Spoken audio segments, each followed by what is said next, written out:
Լուրեշ լրատվական ծրագիրն է եթերում, բարև ձեզ։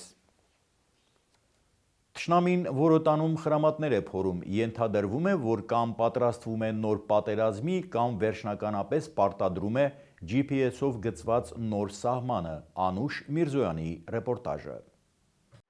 Ցավոք սրտի մենք այնտեղ ավելի մոտ նկարահանումներ իրականացնել չեն կարող, որովհետև ազգային անվտանգության ծառայությունը թույլ չի տալիս։ Հայաստանի Հանրապետության քաղաքացիները մինչ իշխանությունների դիպուկահարների ուղիղ նշանառության տակ են, այդ ընթացքում Սյունիքի քթի տակ հայտնված ադրբեջանցիները որոտանում խրամատներ են փորում։ Արդեն իսկ իրենց վերահսկողության տակ անցած տարածքում չի ասվում թե հստակ ինչու, բայց ենթադրվում է, որ կամ պատերազմի հոտ է գալիս այս ամենից, կամ ըստ էության մեր թշնամիները վերջնական հաստատում են Ալիևյան GPS-ով գծված սահմանները։ Սահմանի բնույթը ըստ էության այսպիսով փոխվում է։ Մինչդեռ իշխանությունը վստահեցնում էր, որ բնագծերը վերջնական չեն, որ կարող են փոփոխվել։ Արդյունքում ադրբեջանցիները սահմանի դիմագիծը վերջնական են գծում։ Ի սկզբանե մենք փորձել ենք այդտեղ խրամատներ փորել եւ խրամատային պաշտպանության անցնել, բայց մեզ ասել են, որ կարիք չկա եւ դա ավելի շատ պրովոկացիա կլինի, քանի որ պաշտպանությունը, այսպես ասած, իրականացվում է սահմանապահ զորքերով։ Իսկ մեր կողմից առ այսօր դեռ ոչ մի քայլ չի իրականացվում, այսքան ժամանակ չի իրականացվել։ Եթե անցնում են խրամատային դիրքավորման, ապա դժվար չէ կռահել նրանց հետագա անելիքը։ Գուցե նոր պատերազմի են պատրաստվում, Գորիսի փոխհամայնքապետն է ասում։ Ամեն ինչ հնարավոր է, փաստացի նրանք պատրաստվում են, դա փաստ է։ Դե մեր իշխանությունների գոլեգաները թուրքերն են բնականաբար, ոչ հայ ժողովուրդը, ոչ Սյունիքը, դիտարկելով այս վերջի ամիսների նոյեմբերի 9-ից հետո այս տեղի ունեցող իրադարձությունները, եթե դիտարկում ենք, միգուցե պայմանավորվել են թուրքերի հետ, այսպես ասած, սադրելու սյունեցիներին, սյունեցին էլ ինչ որ մի քայլ անի, հետո ստացվի այնպես, որ ամբողջ աջափսանդալը լցնեն սյունեցու գլխին, ասեն մեղավորը սյունեցիներն են։ Մենք այդ մասով էլ դիտարկումներ ունենք, միգուցե։ Սահմանի ողջ երկայնքով խրամատներ փորել ու հասնել մինչև Շուրնուղ։ Ամեն ինչ հնարավոր է դարձել։ Թուրքը ոնց ուզում, այնպես էլ քշում է, Հովսեփյանն է ասում։ Թուրքի իրականացվող գործողություններին մենք ոչ մի ձևով չենք կարողանում խոչընդոտ հանդիսանալ։ Մեր իշխանությունների դուխը, այսպես ասած, միայն հայ ժողովրդի հետ է կապված դուխով լինելը։ Իսկ թշնամու հետ կապված դուխի ցուցաբերում մինչև օրս ես չեմ տեսել։ Ըստ փոխհամայնքապետի իրավիճակից դուրս գալու ելքը մեկն է։ Երկրի գլխավոր դավադիրը պետք է հրաժարական տա եւ վերջ տա իր, այսպես ասած, սպառնալիքների լեզվով խոսել իր իսկ հայրենակիցների հետ։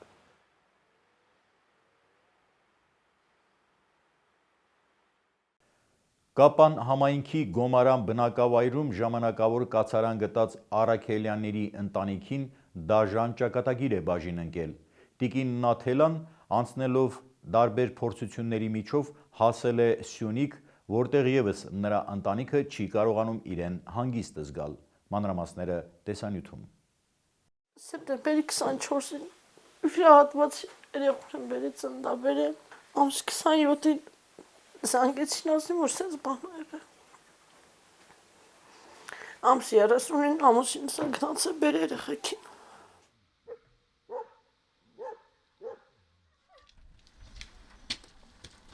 Արաքելյանների բազմազավակ ընտանիքը Քաշաթաղի շրջանի Կումայրի գյուղից մյուսների նման հարկադրաբար լքել է բնակավայրը։ 22 տարի Կումայրիում հասցրել էին իրենց ապրուստը ստեղծել, հիմա Գոմարանում են ապաստանել, աշխատանք եւ զբաղմունք չունեն։ 22 տարի ապրում ենք, դրել ենք, էլի ապրուստ դրել ենք, ասենք տնամեջով, ամենչով առել ենք, անասունքով, ինչով պետք է առել ենք։ Առել ենք մի հատ օջախ։ Բայել ենք, ամիջից օգտվել բայել ենք, բայց հիմա այս օրադրությամբ չի լինում։ Չես կարող, ասիկ բարեկամի տունում, որ քեզ սեփական տուն չունես, չի լինում։ Նախ փախուստ Սումգայիթյան ջարդերից, հետո Սպիտակի երկրաշարժից, այնուհետև Քաշաթաղ, որտեղից էլ ճակատագիրը հասցրեց Գոմարան, բարեկամի տանիքի տակ, թե հետո ինչ կլինի, Աստված գիտի։ Մեկ էլ ստեղ ենք մնում բարեկամի տանը, բայց թե բարեկամի տանը երկար չես կարող մնաս։ Իրանց համար էս դաչա է։ Տվել են ժամանակավոր ապրում ենք, մինչև տենանք ինչ կլինի, բայց այստեղ էլ է դառնում արդեն սահմանամերձ գոտի է։ Տունը բավարար պայմաններ չունի, բայց էլի գոհ կլինեն, եթե գյուղը սահմանամերձ չլինի։ Առաջարկ են 13 սահմանամերձ գոտիներ, բայց հաստատ չեմ գնա։ Եղվարդ առաջարկել են գնամ Եղվարդից ընդամենը 20 կիլոմետր ներքև մեր առաջվա գյուղերն ա եղել։ Եմ ասում գնաց թշնամուների հետ ապրես, ճիշտ այստեղ էլ չնենց ապահով, բայց դե կա ասեմ, ասում բան եղավ գնա, բնդեից ես ուր գնամ ես երեխեքի հետ։ Մենակ չես, մարդու ինչ ես, որ վեկենաց գնաս, փոքր երեխան այսքանի մեջով անցնողն ոչ կգնա, կյանքում չի գնա։ Ժողովուրդը մեջ չորնա տեղակ բայր, որ թողեք փախեք։ Լավալները ձեր հողերն ալնելու ոնց որ են նստել։ Թվերին նույն ես պայն լինելու ձեր մոտ, բայց ցույց է։ Ժողովուրդն խապեն ապրուս անիշ թողել են, դե ավտոները թողել են, թողել են գելեքստե։ Տան միակ աշխատողը ավագ որդին է, մյուս որդին ծառայում է Ասկերանում։ Տղաս ինձ դեռ աշխատում է, մյուս տղաս է պատկերացեք, որ չի ուզում ծառայի։ Որ իր մանկությունը անցել է դեռ, ծնվել է Քաշաթաղի շրջանում, Ղարաբաղում ծնվել է, բայց մի այս դրությամբ չի ուզում Ղարաբաղի համար ծառայի, քանի որ հողերը հետ տված է։ Անհույս ծառայում է։ Երեխաներից 3-ը հիմա Գեղանուշի դպրոցն են հաճախում։ Նոր դպրոցին դժվար են հարմարվում։ 6 երեխա ունեցող մոր համար էլ ավելի դժվար է։ Այնտեղ լավ էր, շատ ընկերներ ունեի, այնտեղի դպրոցը լավ էր, այնտեղ հարմարվում էի, այստեղ չէի հարմարվում։ Տարբեր կազմակերպություններից օգնություն ստացել են, իսկ պետության տրամադրած աջակցությունը թվում է թե լիովին պիտի բավարարեր այս ընտանիքի նորմալ կեցությունը, բայց 8-ից 3-ը այս կամ այն պատճառով զրկված են աջակցությունից։ Այդ պատճառով իրենք եւս միջոցներ են ձեռնարկել։ Հավ ենք առել այդ փողերով, գարը առողջ խար ենք առել, մերկացուլ ենք առել։ Որ պահենք ելը գոնե նորից նոր ընտանիք ստեղծենք։ Եկամուտ ստեղծենք ապրենք էլի։ Գոմն էլ ասում իմ բլազ գոմա սարքել ենք, ինքան կարող անասուն պահենք։ Արոտավար չկա։ Տեղ չունենք, արոտավարի տեղ չունենք։ Դաշտեր չունենք, որ հանձենք, գոնե անասունները տիրապետենք։ Էլ նույն ձևով էլի մարդիկ եթե խոտ ծախե պիտի առնենք անասունները պահելու համար։ Ամբողջական հարցն է, վաղ կկարգավորի, որ գլխավերևս քրիշ ունենամ, ինձ սեփական տուն ունենամ։ Կարևոր է դա, թեգուզ դատարկ, ես չեմ ասում լիքը, դատարկ տուն եղնի, ես 0-ից ամեն ինչ նորից կսկսեմ։ Տեղից տեղ տեղափոխվելը, պատերազմի ժամանակ եղբոր անհայտ ճակատագիրը հոգեբանական ծանր բեռ են դարձել տիկին Նաթելայի ընտանիքի համար։ Սրան էլ գումարվել են Գոմարանում ներկայումս ապրելու եւ ինչ-որ բան ստեղծելու անվերջ թվացող դժվարությունները։ Ներսիսյանների ընտանիքի 2 զավակ զոհվել է Արցախյան պատերազմում։ Առաջին պատերազմում կյանքը հայրենիքին նվիրեց Սասուն անունով եղբայրը, երկրորդում Սասուն անունով որդին։ Պատանի Վարսավիրին Կապանում շատերն էին ճանաչում, վայելում նրա բարությունը, ընկերասիրությունն ու հոգատարությունը։ Մանրամասները տեսանյութում։ Իմ իդեալներ ինքը կյանքում շատ կցանկանայի նմանվել իրեն, քանի որ բացառիկ բարությամբ էր ինքը աչքի ընկնում, ընկերասիրությամբ, նվիրվածությամբ, հիանալի եղբայր էր, կյանքի ընկեր, խորհրդատու։ Փոքր տարիքից էլ հենց շատ աչքի ընկնող, քեզ ուրախ, բոլորի նեղին հասնող, իր ընկերության մեջ, թե բարեկամության, թե հարևանության մեջ տարբերվող մարդ էր։ Նա միշտ շտապում էր, կարծես թե հոգու խորքում զգում էր, որ պետք է կարճ ժամանակում շատ բան հասցնի։ Եվ այդ շտապողականության պատճառով հաճախ էր իրերը մոռանում դպրոցում։ Ներսիսյանների ընտանիքի օրը 5 ամսից ավելի է սկսում է տան այս անկյունից, որտեղ տեղադրված են որդու լուսանկարները, վարսահարդարման պարագաներ, երգտողեր, անձնական իրեր, առանձնահատուկ տեղ զբաղեցնող արիություն մեդալը։ Հոր խոսքով որդին իր ներաշխարհն ուներ, չափազանց նպատակասլաց էր։ Վարսահարդարի մասնագիտությունն էլ շատ արագ է յուրացրել։ Այնքան չգիտեի իր մասին, ինչքան հետագայում ես իմացա իր ներքին աշխարհից։ Կրտսեր եղբոր Տիգրանի խոսքով իրար հետ անցնելու դեռ շատ ճանապարհ ունեին։ Վաղ տարիքից էր եղբայրը սկսել ընտանիքի հոգսը կիսել։ Արդեն 15 տարեկանից սկսած սովորել էր վարսավիրություն, աշխատում էր, ինքը արդեն իր համար սիրում էր, որ ինքը ինքնուրույն լինի, իր համար ամեն ինչ ստեղծում էր, մի կողմից էլ օգնում էր արդեն ծնողներին։ Թաղամասում Սասունի մահվան բոթը շատերի ընտանիքում տխրություն իջեցրեց։ Հարևան Հովիկի համար կրտսեր որդի էր, ընկեր, նա պարզամիտ էր, ինչի համար հաճախ էր խորհուրդ տալիս, որ շրջապատում մարդկանց հետ շփվելիս զգոն լինի։ Կամ եմ ում հետևից կայնած էր, ճանապարհելու ցույց գրկեց ինձ։ 2 տարի ստիճում ով Տիգրանին ասել եմ, որ հենց մի գործ ունի, գա իմ ասենք հելում եմ բակատամ տեգով վրազ գալիս է։ Հովիդան չկանելու, ինչ անեմ, բան անեմ, Սասուն ասել, նայ հովիդանը մեջքի կայնեց, ոսկե սերունդ գործել։ Ցավում եմ բոլորի համար, Դասվար Մելքոմյանը հիմա արդեն կարոտով է հիշում ընկերասեր, վստահելի, կամեցող աշակերտին, ով մշտապես ուշադիր էր ուսուցչի նկատմամբ։ Յուրօրինակ աշակերտ էր։ Հիշում եմ նրան հենց սեպտեմբերի 1-ին, երբ եկավ առաջին դասարան։ Ինքը խոշոր, գեղեցիկ ժպիտով, ծաղկեփունջը ձեռքին եւ կոստյումը ինչպես էր սազում նրան։ Անմիջապես նրան մեր դասարանի վարչապետ նշանակեցի։ Հետաքրքրասեր աշակերտի բոլոր հարցերը պարտադիր պատասխան պետք է ստանային։ Անչափ ճշմարտախոս եւ շիտակ։ Հիշում եմ մի առիթով ուսուցչի տոն էր, կարծես թե պետք է ուսուցչին նկարեին։ Սասունը բնավորության համաձայն արագ-արագ գործն ավարտեց, աշխատանքը ներկայացրեց, թե ես ավարտել եմ, ընկեր Մելքոմյան։ Նայում եմ, ուղղակի խզբզել է։ Սասուն, միթե ես այդքան տգեղ եմ։ Ընկեր Մելքոմյան, ինչպես կաս, այնպես էլ նկարել եմ։ Ուսուցչուհին խոստովանում է, ծառայության ընթացքում շատ աշակերտների համար էր տագնապում, Սասունի համար ոչ։ Ապրում ենք Սասունի եւ նրա նման հազարավոր լույս տղաների կյանքի գնով։ Նրանք մեր պետության ապագան էին։ Ցավոք, տասնյակ տարիներով եւս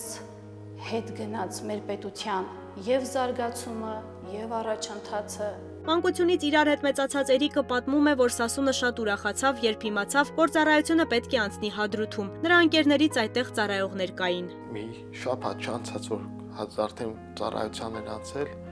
զանգեց, խոսում ենք, ասում արդեն հարմարվել եմ, ասում եմ պատկերացրածը շեր ավելի հեշտ է ծառայություն, ասենք ես մտածում էի բարդ է բան, բայց չէ, արդեն ամեն ինչին համակերպվել եմ, ամեն ինչ սաղ լավ է, բայց դե 2 ամիս չտևեց, 2 ամիս ծառայության չլրացած, սկսեց պատերազմը։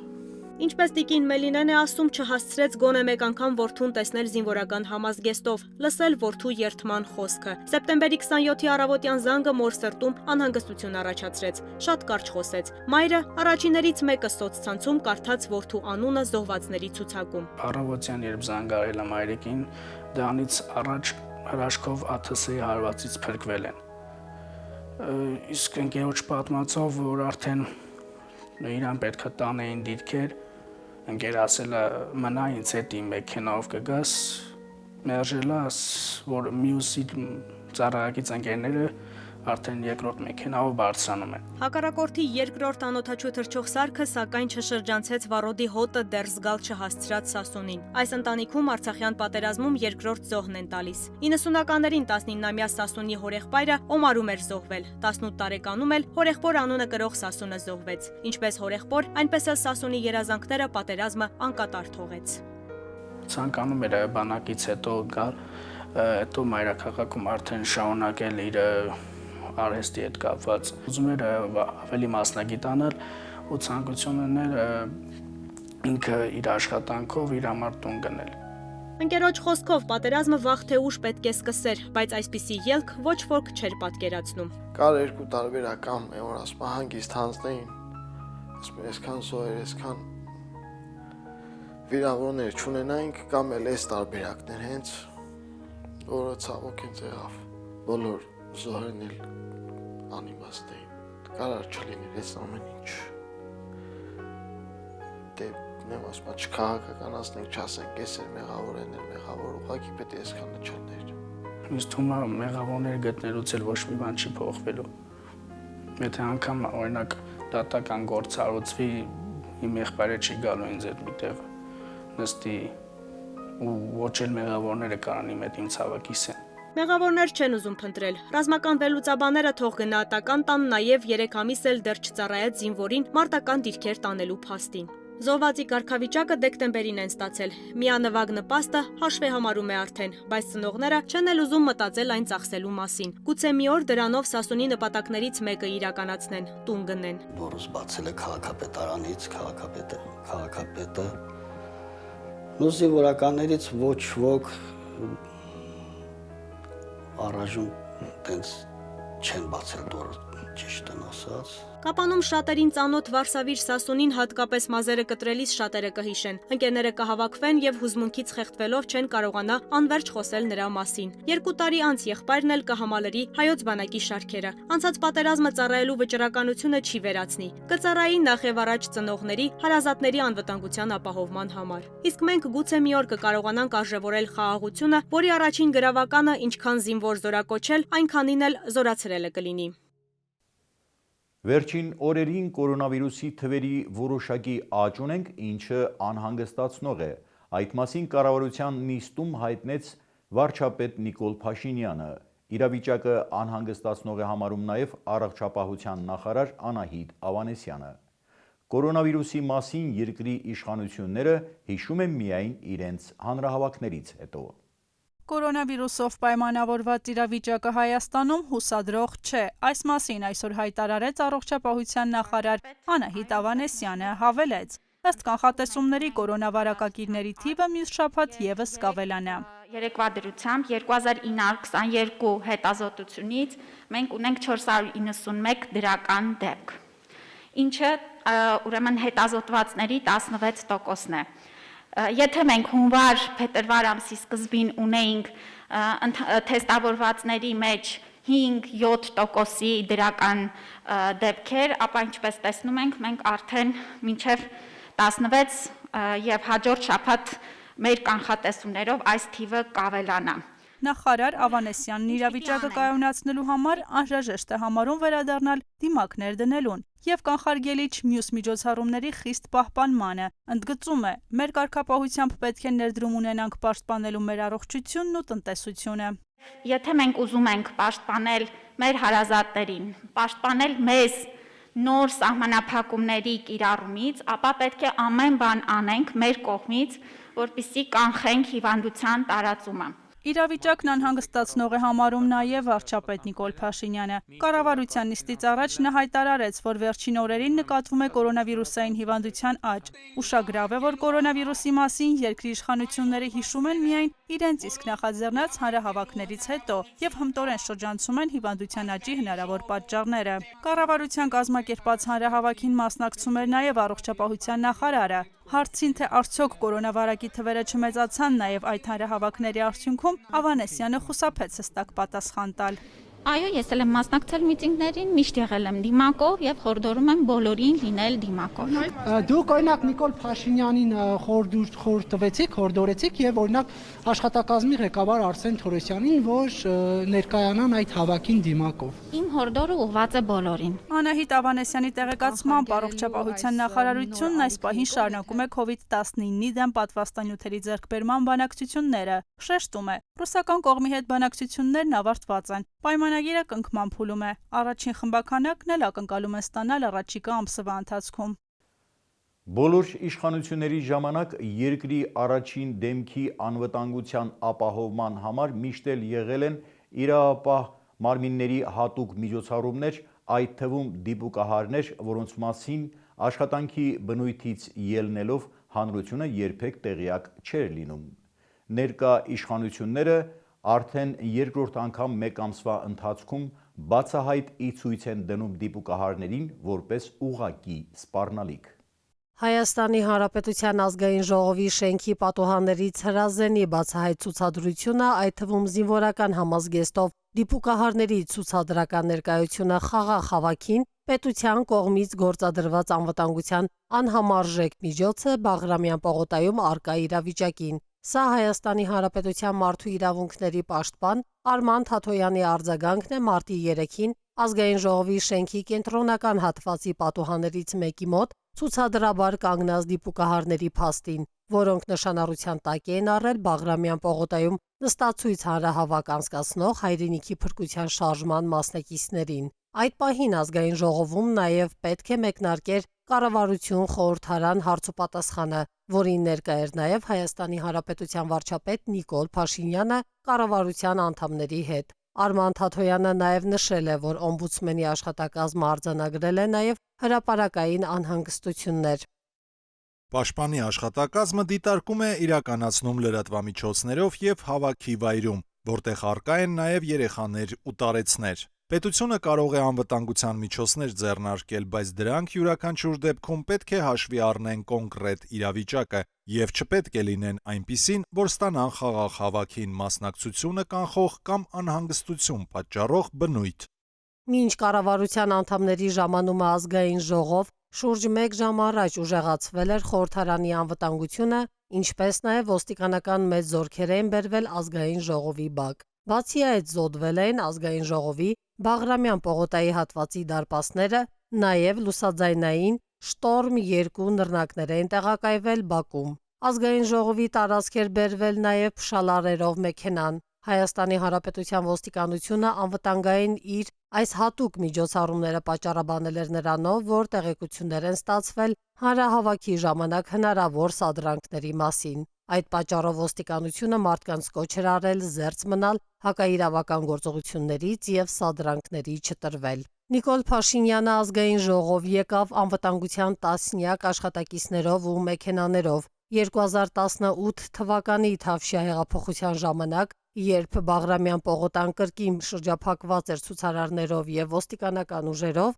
փշալարերով, Նիկոլ Փաշինյանը հայտարարել էր, որ Սերժ Սարգսյանը Հայաստանը կտեսնի այդ փշալարերի հետևից 3 տարի անց կրկին Բաղրամյան պողոտայում եւ այս անգամ ժողովրդից պաշտպանվում է հենց ինքը հեղափոխական Փաշինյանը։ Կառավարություն ազգային ժողով հարցուպատասխանի ժամանակ Բաղրամյան պողոտայում ընդդիմության հանրահավաքի մասնակցող Հայաստանի Հանրապետական կուսակցության փոխնախագահ Արմեն Աշոտյանը Facebook-յան լուսանկարները հրապարակել նշելով, որ կարծես թե գտնվում են դիպուկահարների թիրախում եւ մատնացույց արել Հովհաննես Սահակյանի դեմքի լուսային կետը։ Հայաստանի Հանրապետության ազգային ժողովի Բարգավաճ Հայաստան խմբակցության պատգամավոր Նաիրա Զորաբյանը եւս Facebook-յան իր էջումը անդրադառնալով դիպուկահարներին, որոնք զենքը ուղղել էին Փաշինյանի հրաժարականը պահանջող ժողովրդի վրա, նշել է. «Ահա այսպես է Նիկոլը սիրում ու խոնարհվում ժողովրդի առջև»։ Իդեպ Բարգավաճ Հայաստան խմբակցության պատգամավորները 3 բոյկոտել էին կառավարություն ազգային ժողով հարցուպատասխանը ու չէին մասնակցել նիստին։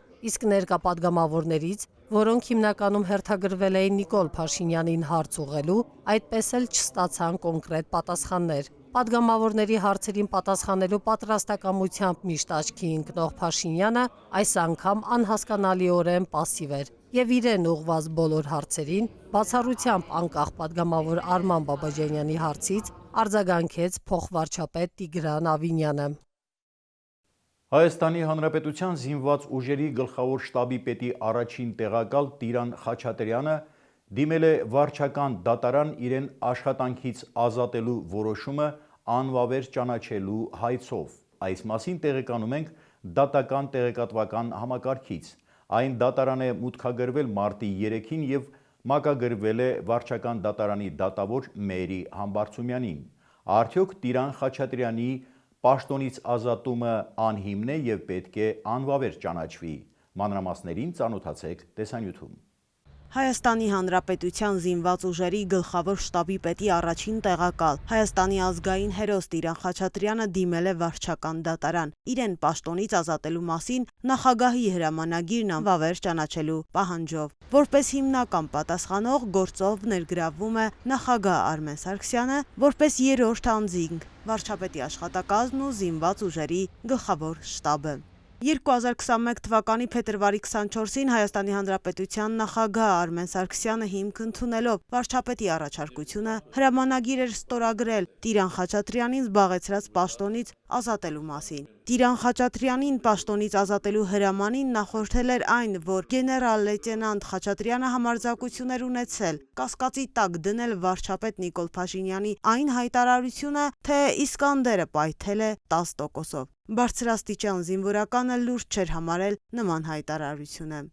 Ազգային հերոսի խոսքերից էլ նեղսշտաց Փաշինյանը նրան ազատեց զբաղեցրած պաշտոնից, բայց ինչպես ասում են, շաբաթն ուրբաթից շուտ եկավ։ Հաջորդ առավոտյան Հայաստանի Հանրապետության ԶՈՒ գլխավոր շտաբը հանդես եկավ սուր եւ շատերի համար անսպասելի հայտարարությամբ։ Գործող իշխանությունների անարդյունավետ կառավարումը եւ արտաքին քաղաքականությունում ցուցաբերված լրջագույն սխալները երկիրը հասցրել են կործանման եզրին։ Ստեղծված իրավիճակով պայմանավորված Հայաստանի զինված ուժերը պահանջում են Հայաստանի վարչապետի եւ կառավարության հրաժարականը, միաժամանակ նախազգուշացնում ձեռնպա մնալ ժողովրդի դեմ ուժ կիրառելուց, ում զավակները զոհվել են պաշտպանելով հայրենիքն ու Արցախը։ Ռուսական մամուլը, իշխանական ձայնափողներն ու ոլորտի մասնագետները մեկը մյուսի հետևից սկսեցին գրել, քննադատել եւ հերքել Փաշինյանի խոսքերը։ Ռուսաստանի Դաշնության նախագահ Վլադիմիր Պուտինի հետ հեռախոսազրույցից հետո էլ վարչապետը հրապարակային խոստովանեց,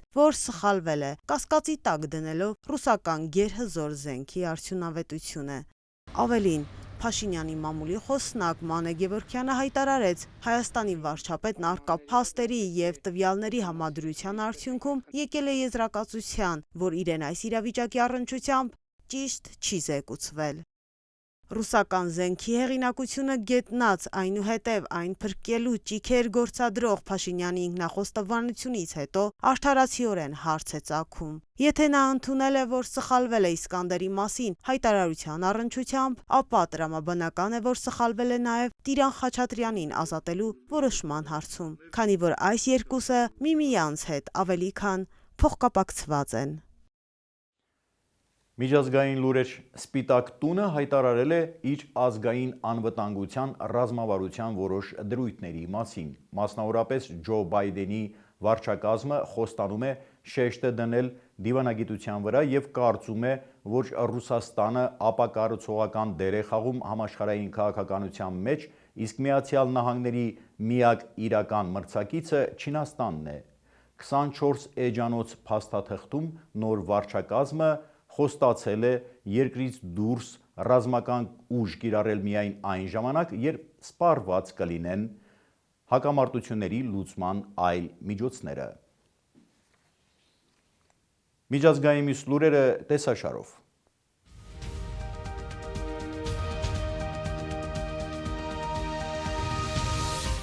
Իտալիայում տեղական ընտրությունները կհետաձգեն աշուն համավարակի պատճառով։ Թուրքիան ոչ թե կուրորեն հետևում է ԱՄՆ գծին, այլ անկախ քաղաքականություն է իրականացնում, պնդում է Լավրովը։ ԱՄՆ կոնգրեսի ներկայացուցիչների տունը չեղարկել է այսօրվա նիստն այն բանից հետո, երբ մայրաքաղաք Վաշինգտոնի ոստիկանությունը ստացել է տեղեկություն, որի համաձայն մի արմատական խմբավորում կարող է հարձակվել Կապիտոլիումի վրա։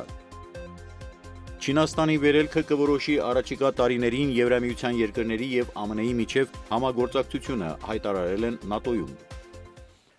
Մարզական լուրեր Արքայական գավաթի խաղարկության առաջին կիսաեզրափակիչը ցույց տվեց, որ Բարսելոնան վերջնականապես չի կորցրել պայքարելու ունակությունը։ Սևիլիայի դաշտում 2-0 հաշվով պարտություն կրելուց հետո տանը նրանք պետք է հաղթեին անհավանական թվացող 3 գնդակի առավելությամբ։ Նախ հիմնական ժամանակի լրացուցիչ րոպեներին նրանք հաշիվը դարձրին 2-2, ապա լրացուցիչ ժամանակում խփեցին երրորդ գոլը եւ մտան եզրափակիչ։ Մրցակիցը կորոշվի Լևանտե Բիլբաո դիմակայությունում։ Մարզական մյուս լուրերը տեսաշարով։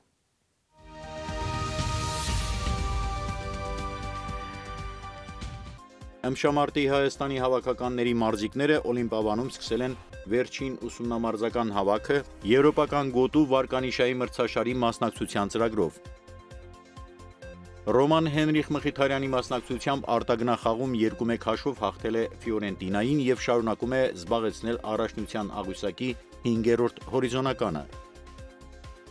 Անգլիական ֆուտբոլի սիրահարներին սպասում է եւս մի սկզբունքային դիմակայություն։ Կեսգիշերն անց Լիվերպուլը կընդունի Չելսիին։ Օդերեութաբանների կանխատեսման մարտի 5-ին հարավային շրջաններում սպասվում են տեղումներ, լեռնային եւ նախալեռնային շրջաններում ձյան տեսքով։ Օդի ջերմաստիճանը մարտի 5-ի ցերեկը աստիճանաբար կբարձրանա 2-ից 4 աստիճանով։ Լուրեր լրատվական ծրագիրներ եթերում ես ձեզ հրաժեշտ եմ տալիս մինչ նոր հանդիպում։